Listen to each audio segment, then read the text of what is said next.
Well, welcome everyone. I'm Dean Leander Harding. I'm the Dean of the Cathedral of All Saints in the City and Diocese of Albany. We're the Cathedral of the Episcopal Church in this part of New York State. And on our YouTube channel, we have a feature called Cathedral Conversations, where we try to have conversations with Christian thinkers and leaders that we think will be inspiring and informative. And today we're really pleased to have with us Father John Alexander. He's a priest in the Episcopal Church, currently serving in the Diocese of Rhode Island. He has a, I was interested to find he has a master's degree. In addition to his seminary preparation, he has a master's degree in international relations from Johns Hopkins, and then a PhD in Christian social ethics from the University from Boston University. And uh, Father Alexander's had a long and distinguished career as a parish priest and a teacher, and we're really fascinated today to be talking with him about his book that has just come out. It's a absolutely magisterial study on the role of the Church of England in World War II, and as you can see, it's a very comprehensive and complete book, thoroughly researched, um, careful history, and searching theological reflection at the same time. So we're really fascinated to get into this a little bit today. Father, I always start out these conversations asking people to tell us a little bit about their journey of faith.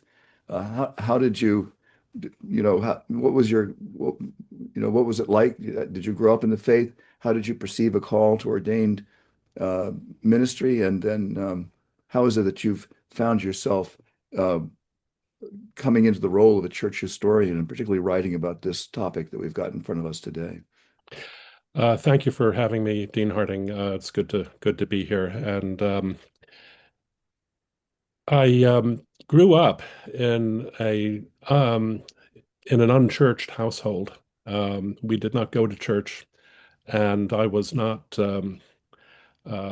baptized or confirmed or anything. And it was only when I got to graduate school that I became interested in the Christian church.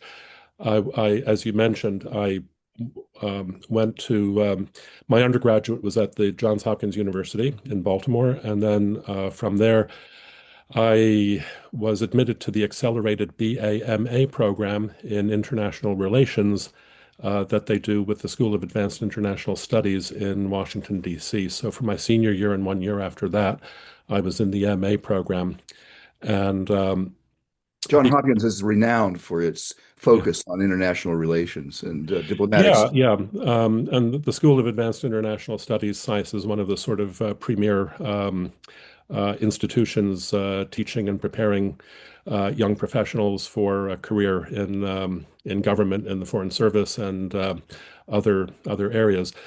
However, I came out with my MA in international relations in 1980, which was a bad time to be looking for a job in Washington, D.C. And I ended up with some time on my hands and realized that I was experiencing a call to the priesthood. And I ended up working for 6 years for a company called Electronic Data Systems Corporation and 4 of those 6 years were spent in London. Got married over there, came back here, and at that point was ready to sort of move forward with the process of postulancy and candidacy for priesthood. I attended Virginia Theological Seminary in Alexandria, and from there moved into. It was very clear that my vocation was to be a parish priest, but I also had a sort of scholarly side vocation, and I decided fairly early on that I was not called to an academic vocation, but I did have a scholarly bent as well. So that led to doing an STM at Nashotah House during the late 90s, early 2000s, and then following that up with a PhD at the School of Theology at Boston University, which I did in my spare time while I was rector of St. Stephen's Church in Providence, Rhode Island. Hmm. Wow. Fascinating.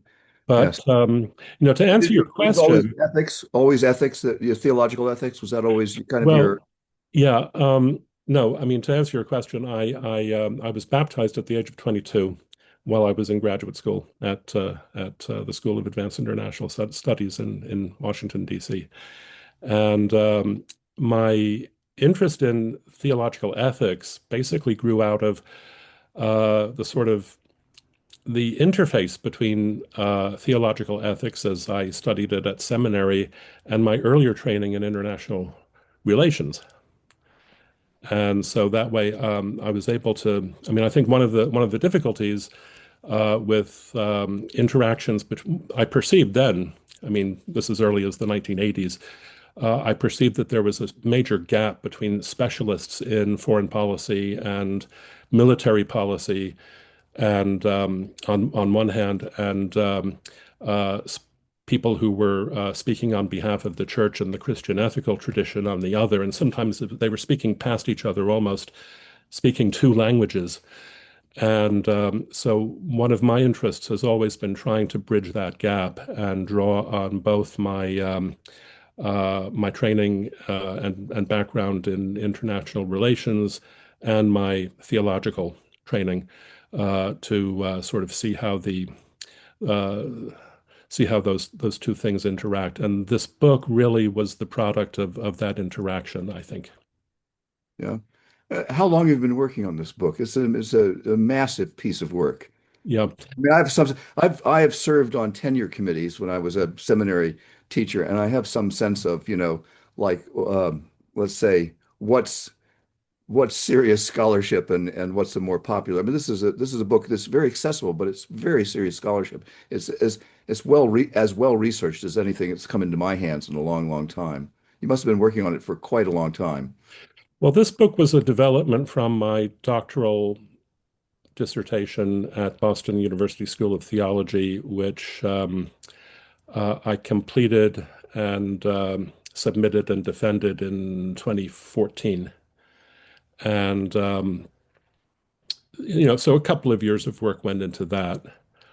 And then after that, when I sort of took the dissertation and tried to see if there was any interest in publishing it, the Anglican Episcopal Theology and History series in England did express some interest, but the editor there, Paul Avis, Oh, uh, Paul Davis, yes, very, very, very well known figure.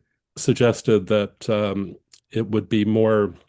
Um, the scope of the dissertation was simply the ethics of the Allied area bombing of German cities and the debate that caused in the Church of England in the period between 1941, 1944, thereabouts. And Paul suggested that, well, a study of the entire interaction of the Church of England and the British government with respect to the conduct of the Second World War would be a more interesting and comprehensive And so hence the title, The Church of England in the Second World. Church of England and the Second World War. It is. Yeah. It is. I mean, one of my reactions of reading the work has been, I've taught Christian ethics and I've taught just war theory and it's a rich and noble tradition in every way. It's one thing to be sitting in a classroom considering these great ideas, these great Christian thinkers of the past who have thought deeply about war and justice and uh, what constitutes a just war, what constitutes just practice in war, how you get ultimately to reconciliation.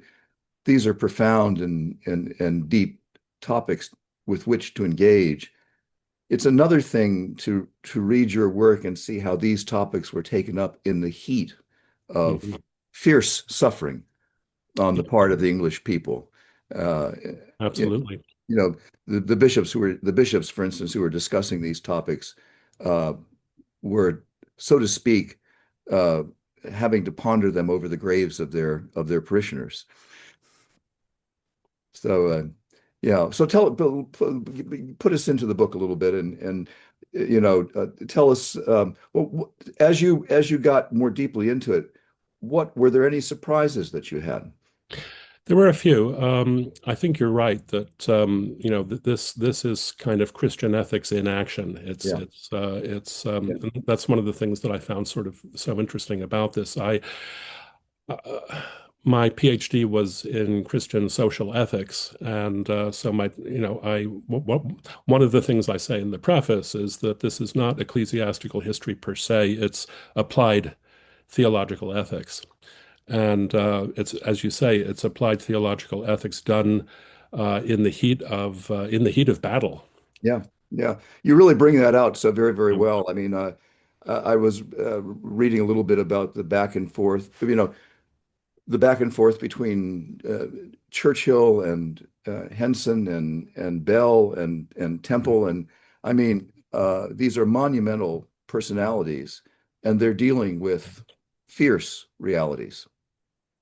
Yes, indeed. And part of what I tried to do in the book was to show how different ethical traditions shaped the approaches that these different figures took. So I was looking at just war theory, which was I believe, the primary influence upon Bishop Bell of Chichester. Christian realism, which was represented in the United States by Reinhold Niebuhr, but of which William Temple was the chief proponent in the United Kingdom, but very influential in Anglican thought at that time. And a number of the bishops, you can tell that they've read Niebuhr, they've read Temple, and they're approaching the moral dilemmas of war and warfare from a Christian realist perspective. His Um, Gifford, Niebuhr's Gifford lectures, they are after World War II, are yeah, they come at the end. They're around about 1945, 46, I believe. But he had written, they were a blockbuster in their time. they were, yeah. But he had written in the 1930s, Moral Man and Immoral Society, yeah. and an interpretation of Christian ethics. And those were the books that had definitely been read in the United And so Kingdom. you think the Temple would have been influenced by that? Oh, definitely. Temple and Niebuhr were friends. They were. And Bishop Bell and Niebuhr were friends too. Yeah. But I think there was more of a theological affinity between Temple and Niebuhr Well, than we'll lay this out a little bit for us in more her. detail, the difference between a kind of just war approach and a Christian realist approach. Well, the just war approach basically derives from St. Augustine and is refined in the Middle Ages by figures Thomas, such as Thomas. Gratian and Thomas Aquinas, and is then, goes through a monumental development during the Renaissance and into the modern period. And it basically sort of lays out rules, criteria for determining whether a war is justified or not morally, and then rules for war fighting itself, called jus in bello, justice in warfare, and then another another branch of the tradition deals with rules for bringing war to an end and reestablishing peace, jus post bellum, and so It's part of the just war theory, and you tell me this, I may be trespassing on your yeah, curve here, but it's part of just war theory that the ultimate aim must be reconciliation. the ultimate aim is to restore peace with justice. Yeah. But the implication of just war theory is that if you apply all the criteria correctly and you follow the rules, that war can be fought um, in a morally just way. The Christian realists sort of came along and said, well, no, war is always wrong. War is always sinful, but sometimes you have to commit sin you have to do wrong in order to do good. And and this is actually an idea that Temple himself first articulated during World War I. And this one of the things I point out is that this didn't originate with Niebuhr because there were a couple of young theologians writing and preaching during the First World War who articulated some of these ideas, almost 2 decades before Niebuhr did in the um, in the 1930s. So the emphasis of just war theory is that we have to sort of abide by these rules and minimize our culpability in conducting war, whereas the Christian realist approach is more, we can't help getting our hands dirty. We have to but we have to choose the lesser evil, Right. So, and so, and the guilt of sin is inescapable uh, yes. in foreign policy in general and in fighting wars in particular. And so they So, would be for kind of, example, yeah.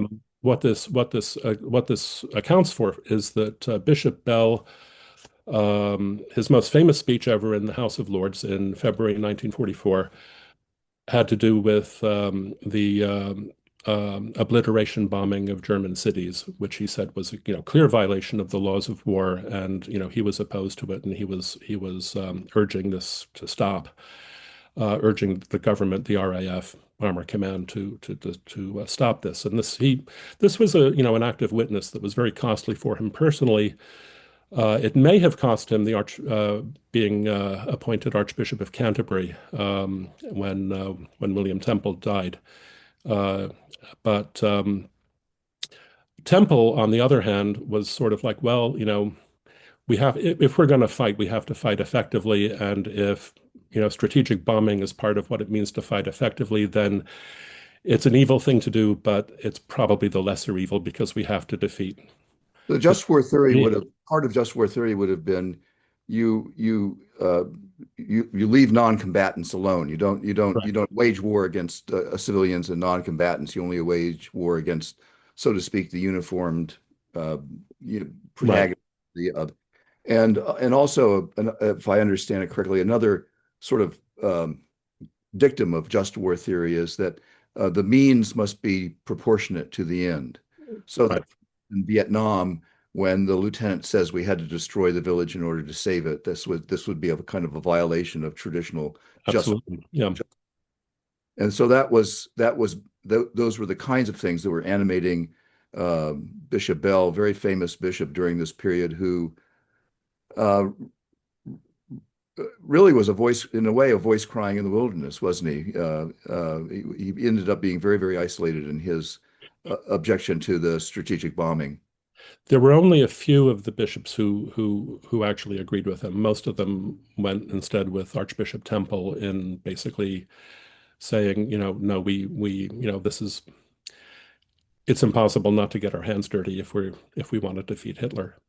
Temple would have said things like, and again, I beg to be corrected, but Temple would have said things like, "Well, I'm not so sure that the category of innocent non-combatants is that easy to establish in the case of the German nation. That the German people are in some sense implicated in their, the the uh, the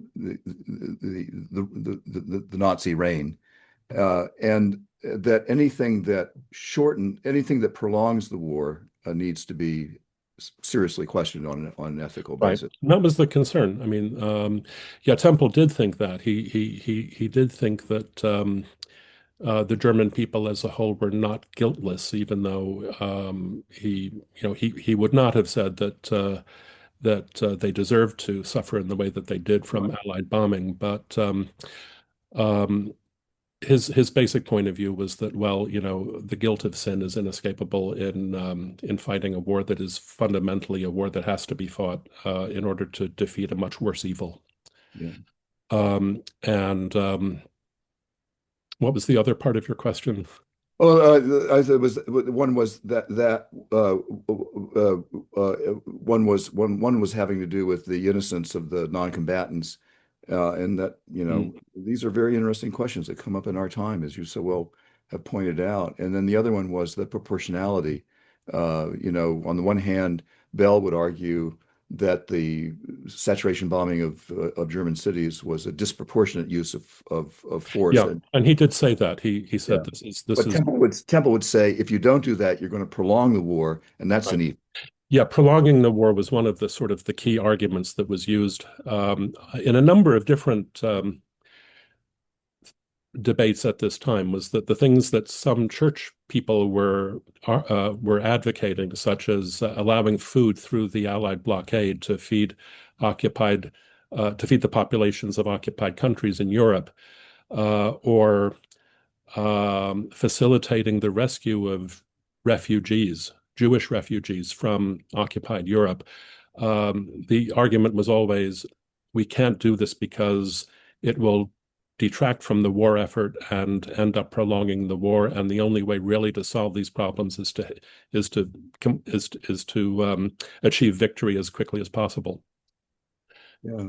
Talk a Now, little in bit. addition to the Oh, go just ahead. war and Christian realist traditions, though, I do look at the pacifist um, engagement here too, because even though pacifists were a small minority in the Church of England, they did have a voice, and they participated in these debates as well. So, for example, Vera Brittain, uh, Yes.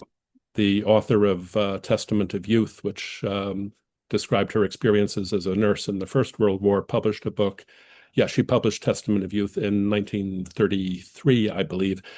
And she was very active in a number of these debates concerning the bombing of German cities, concerning food relief for occupied Europe, and so on, from a pacifist point of view. Interesting. It's all fascinating, and it's all it's every one of these issues is one that's a hot topic in our own day. Um, yeah, in an analogous way, a lot of these issues, we do see them again. I mean, we do see them in different forms today, and it's tempting. One has to exercise a great deal of care in sort of drawing the analogies between what was going on then and what's going on now. But Right. there are certain parallels, and Yeah. I Parallels is a good yeah, word. And analogies are always both true and untrue at the same time. yeah. I mean, the question of obliteration, bombing of German cities, um, has a certain parallel in debates about, the use of drones and cruise missiles against targets in densely populated areas, Yeah. in places like Gaza, for example, Right. Right. Or the Ukraine, for instance, or Ukraine. Yeah, Yeah. and the the question of food relief for starving populations in occupied Europe has certain parallels with the use of starvation as a weapon of war, which we see taking place in various parts of the world today. So uh, part of what part of what I'm trying to do in this book is to show that some of these contemporary debates do have analogs or parallels, if you prefer, in this period. And so this period is it's a case study in these issues. And sometimes the parallels will be more direct and precise than in others. Yeah. Did the study change any of your own views on these matters? That's a really good question, and I'm sure that my views evolved Evolved? Yeah. somewhat, but I came to an appreciation of the different points of view that the Yeah. protagonists in these debates had, and how their positions made sense in terms of the traditions of ethical thought that informed their worldviews. Yeah. And Just the little bit of reading that I did, I have to say, you know, um, I've sort of, I think my own journey has been from pacifism to kind of just war theory, and right, I found myself being very challenged by the realism of Archbishop Temple as I was reading, and right. you had to kind of say that's a you know wow. I mean, that's a difficult choice. These were very difficult choices that people were making. And certainly Bell was very heroic in his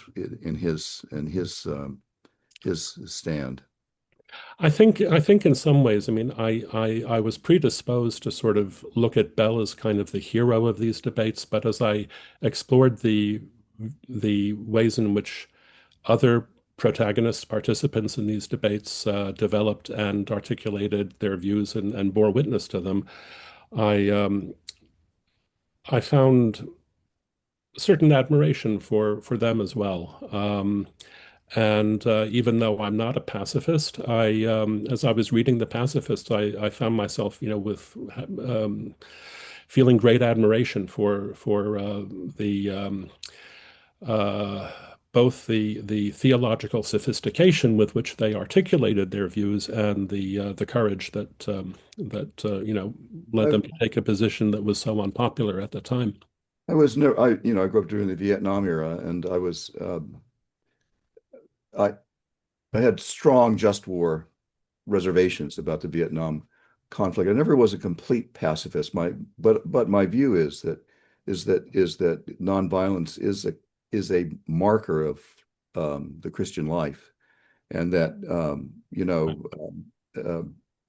sort of the closer to home we get, the more the calling to nonviolence becomes more intense. The calling to nonviolence, because it was always clear to me there would be circumstances in which it would be evil to stand by while evil was being perpetrated. But I've always been very grateful for the witness of the historic peace churches, because I think they sort of hold something in our moral imagination that we otherwise would be much impoverished if we didn't have that witness Yeah. there.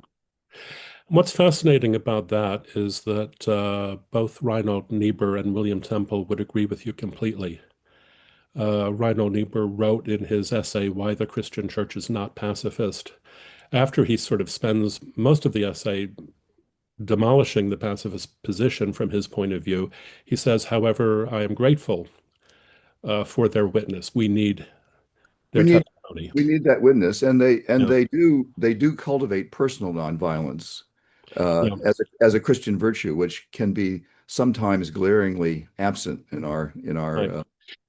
And the way that Temple resolved this was basically that he said that he believed that pacifism was mistaken if it was presented as a universal policy for the entire Christian church, but that it was valid, in his opinion, as a personal vocation, a personal Yeah, sort I of a would lifestyle, I and a would, I would personal a personal vocation of witness to the peace of the kingdom of God.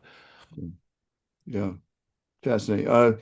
Well, you brought out so very, very well all of these protagonists with their differing theoretical perspectives, and just war theory and Christian realism. I mean, they both have noble traditions behind them.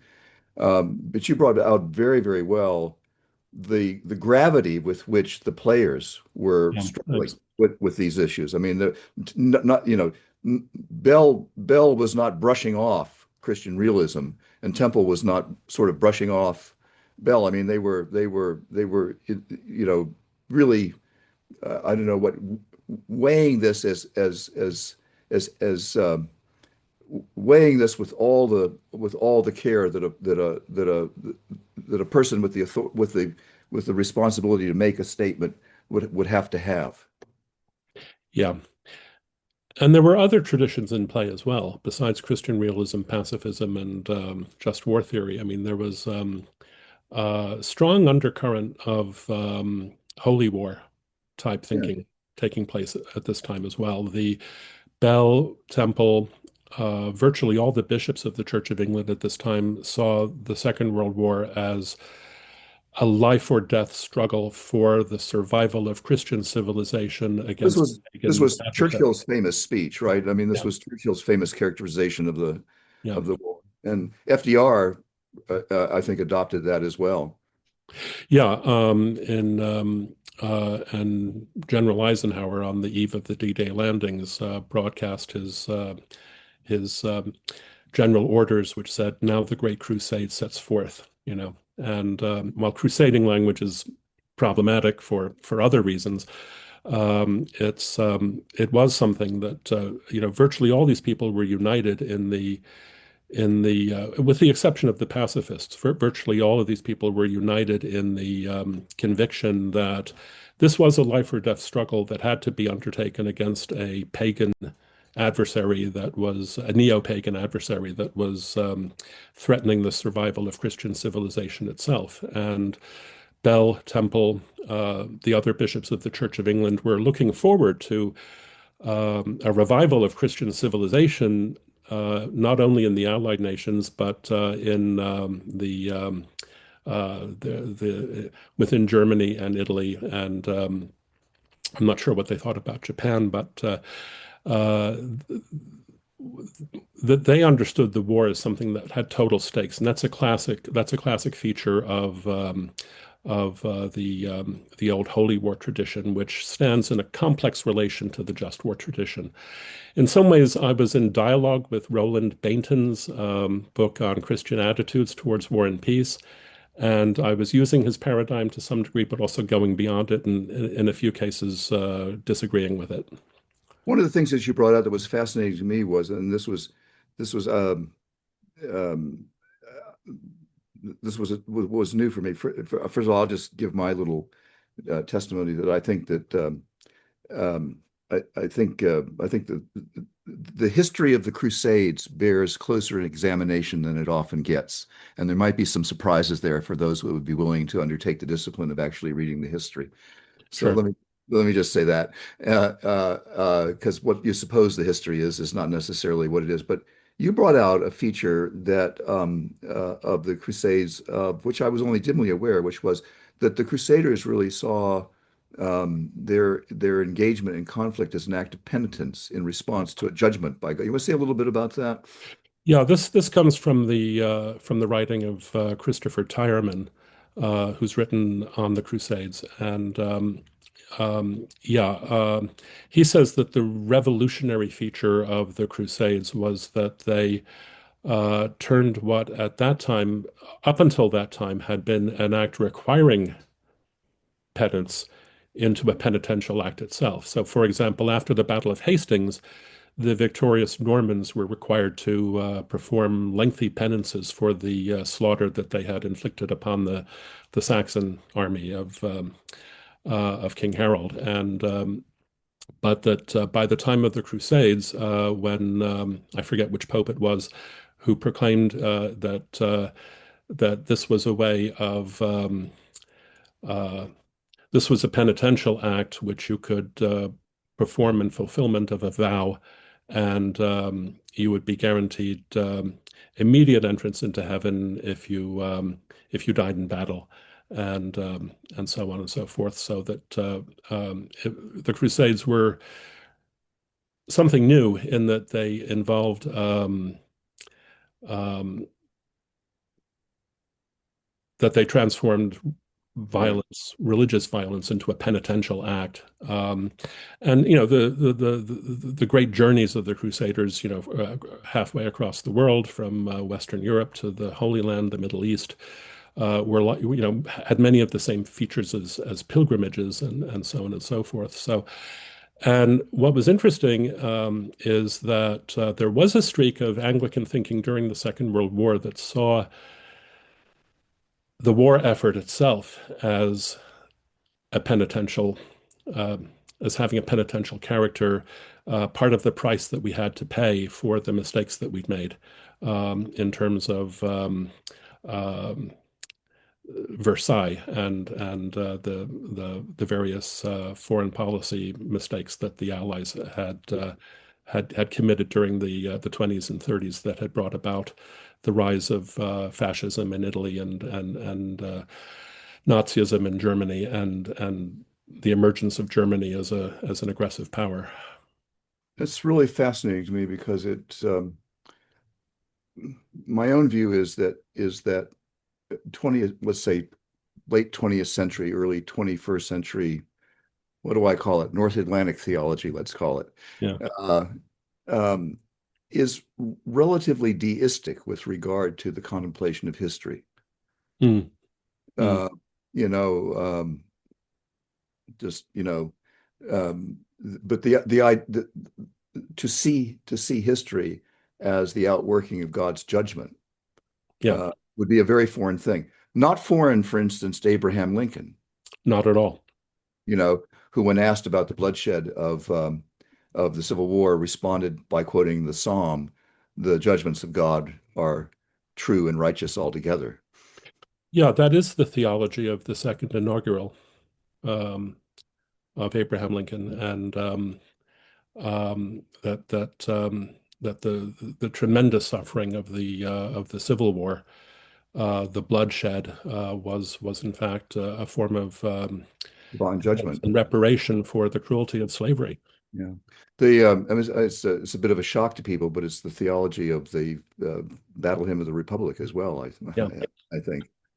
And going into the Second World War, I mean, a great many of the bishops and theologians of the Church of England sort of understood the ordeal that was coming upon the British nation as a form of divine judgment for the sins of Versailles, the sins of or the sins of appeasement from the other Other side.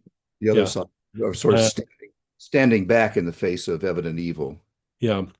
And there was a whole long tradition of days of, um, well, built into the Anglican liturgical tradition was what was a sequence of days of fasting and humiliation in repentance for sins, national sins that had brought about some impending crisis that was considered to be divine judgment.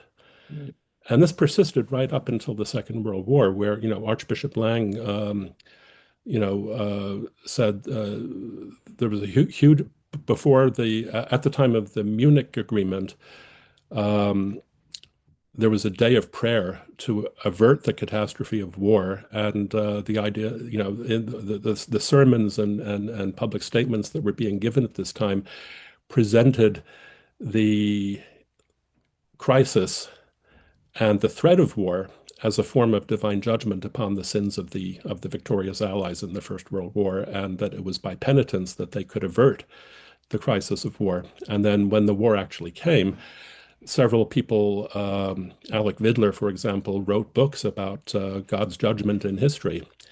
What I find fascinating here is that um,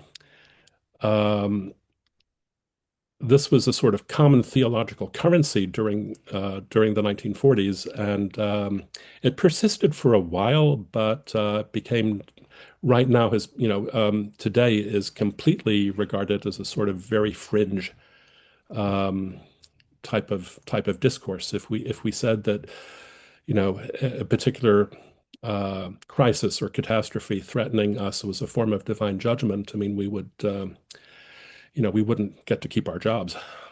Probably, but And the religious right did this. I mean, they presented AIDS as a form of, yeah, they did that. I mean, they're and obviously and they were excoriated for it. they were excoriated for it. I mean, Yeah, but what's the old aphorism? Abuse doesn't right. disqualify. I mean, it's I suspect. I mean, one of the things I speculate here, and this was uh, in my chapter on war as divine judgment. I speculate that the change came from the Holocaust. That after the Holocaust, it's no longer possible to describe the suffering of war as a form of divine judgment in a way that had been acceptable up until that that, time. that was the no, no, a number of authors have made that point.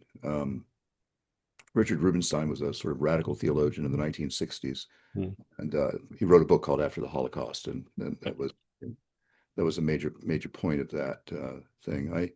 It's a deep question. The Holocaust, the theological interpretation of the Holocaust. I mean, that's a whole another I, another another I interview. do deal with that a little bit on my chapter on the Church of England and the Holocaust. Yeah, tell There us was about that. Tell us about that chapter a little bit. there was the beginning First of of all, was it how well known was the atrocity? much more so than we've been led to believe. Interesting. I was Certainly, amazed. certainly, certainly, in my view, as far as I can understand, certainly Churchill knew and was ringing the bell as loud as he could ring it, and was not being, was he was not getting anywhere, let's say, with FDR or some of the other allies. Yeah.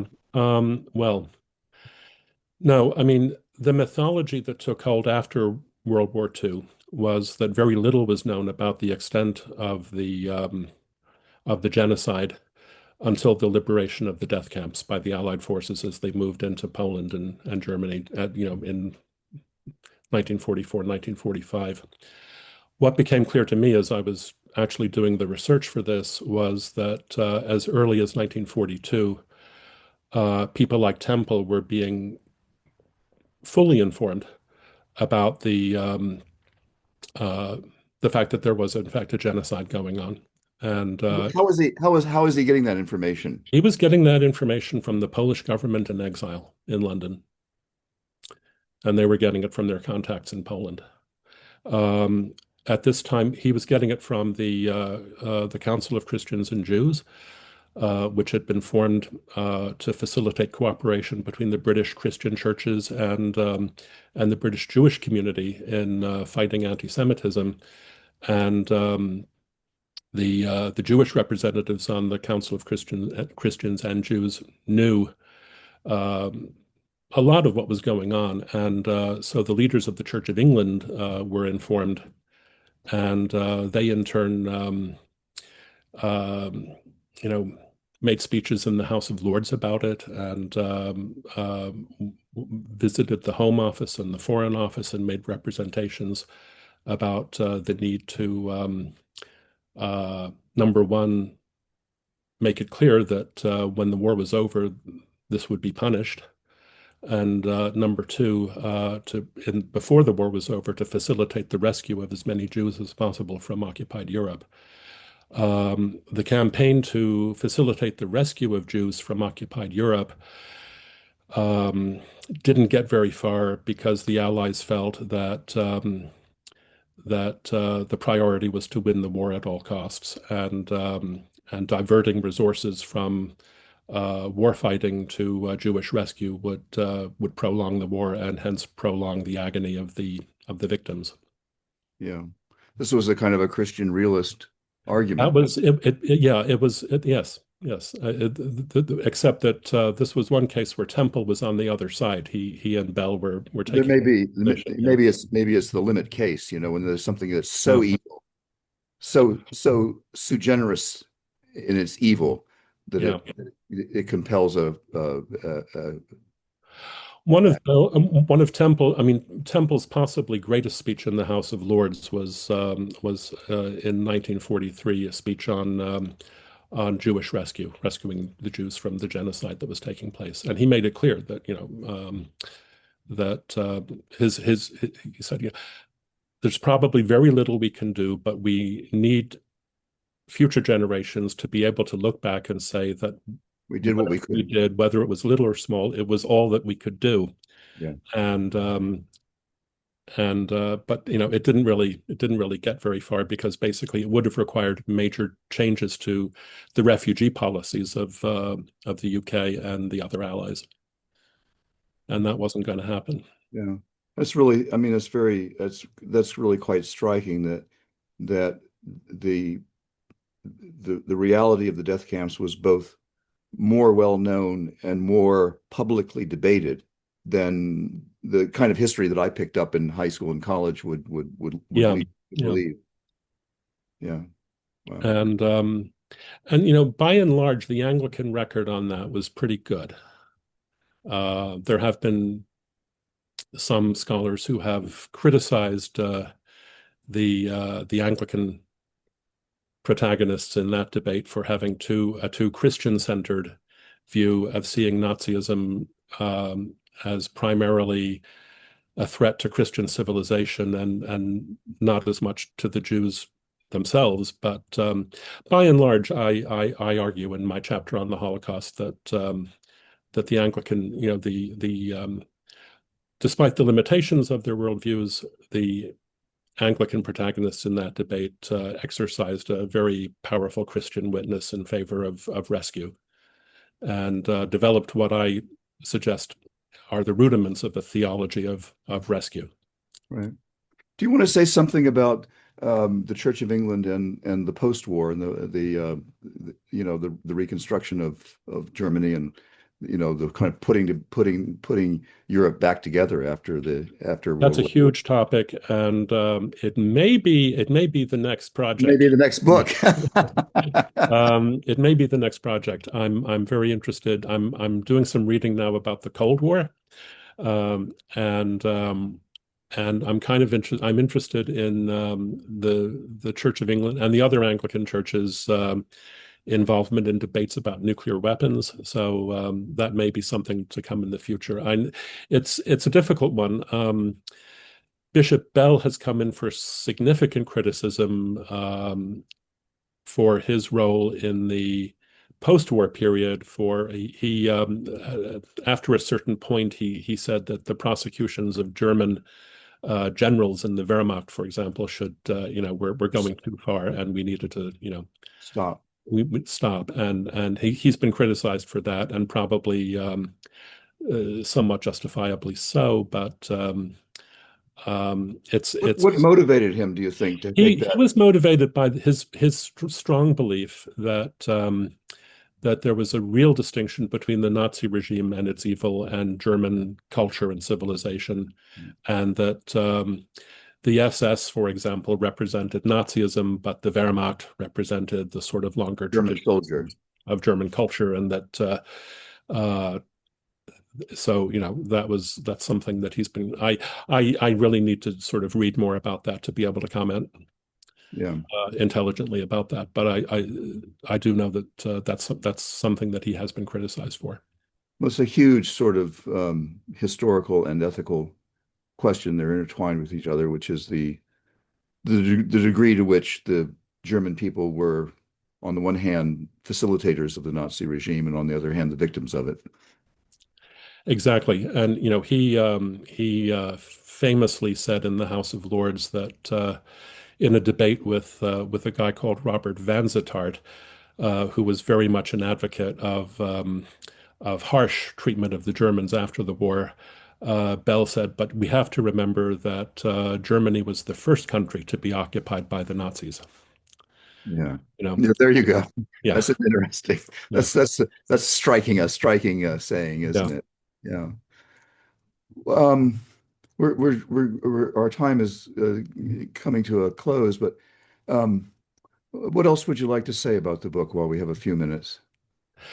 Well, I think that, part of what I'm doing with this book is trying to sort of I'm holding up the wartime leadership of the Church of England as an example of constructive Christian engagement with the moral, political, foreign policy, military issues of the time.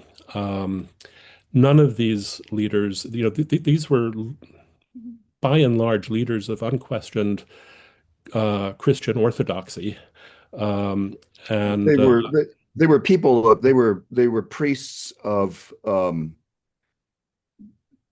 deep learning and piety that would be outstanding in any era. yeah, and they did not for one second go along with the idea that religion should stay clear of politics. They saw the moral issues that are raised in political debate as something with which the church not only has the right but also the duty to involve itself with. And so often we hear today that, well, uh, that when a member of the clergy ventures an opinion about something that's taking place on the political scene, that, well, you should stick to keep politics out of the pulpit and stick to spiritual matters. Um, they did not go along with that at all. They repudiated that as a modern aberration, the idea that there was a sort of gulf or a separation between the spiritual realm and the political realm. And But they did this, I think, in a very intelligent way that was not only theologically sophisticated, but also showed a great deal of political sophistication and familiarity with the military issues, the economic issues, and the foreign policy issues with which they were dealing. They were in constant dialogue with their counterparts in the government and in the academy. And so there was a real um, there was a real interaction there, and an integration between theological debate on one hand and political and economic and military debate on the other. And very often in contemporary American church life, I don't see that. No. I see a great gulf between people who are knowledgeable in policy issues and people who are knowledgeable in theological issues. And but very often, when clergy attempt to express their opinions on policy issues, they are dismissed as being well-meaning but not very naive, Yeah. and sometimes deservedly so. Yeah. Uh, I would say in our America, I was there was a spirit there that I was getting out of the descriptions that you were giving us and with the historical record of these, Bell, and let's just take Bell and Temple, for instance, and was another figure, Henson, who was very yeah, close to Churchill as well. And these people being, it was an established church. There's the House of Lords.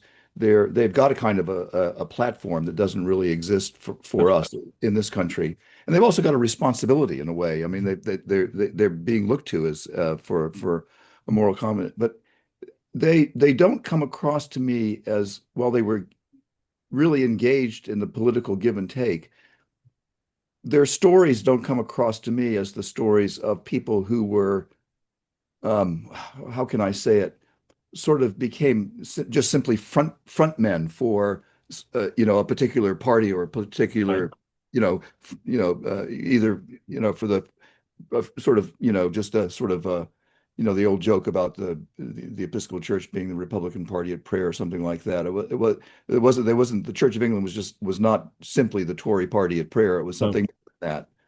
And there was a political sophistication and awareness, a kind of awareness of the witness being used in ways that would not be altogether wholesome.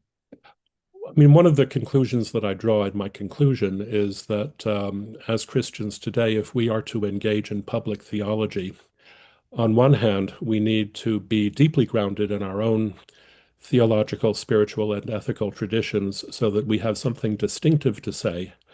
But at the same time, well versed in the uh, political, economic, foreign policy, and military discourse of the day so that we can make the right connections and avoid coming across as spokespeople for the latest ideological bandwagons of the right or the left. Right, or right or left, yeah, where it's just simply it's a superficial kind of theological gloss Yeah. on an agenda which is really driving the argument. Yeah, and so it's and Rowan Williams provides a sort of an interesting comment that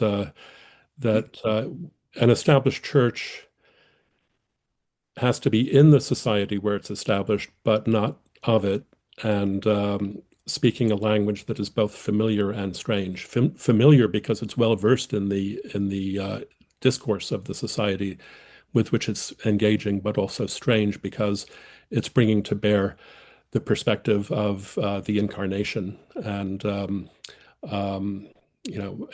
life that is in the world but begins and ends outside it. Mm, mm. Father, besides you, who is writing in this area, that contemporary writing in this area that you admire? Well, I have the historian who's done the most work in the history of the wartime Church of England is Andrew Chandler, who teaches at the University of Chichester in Sussex in England.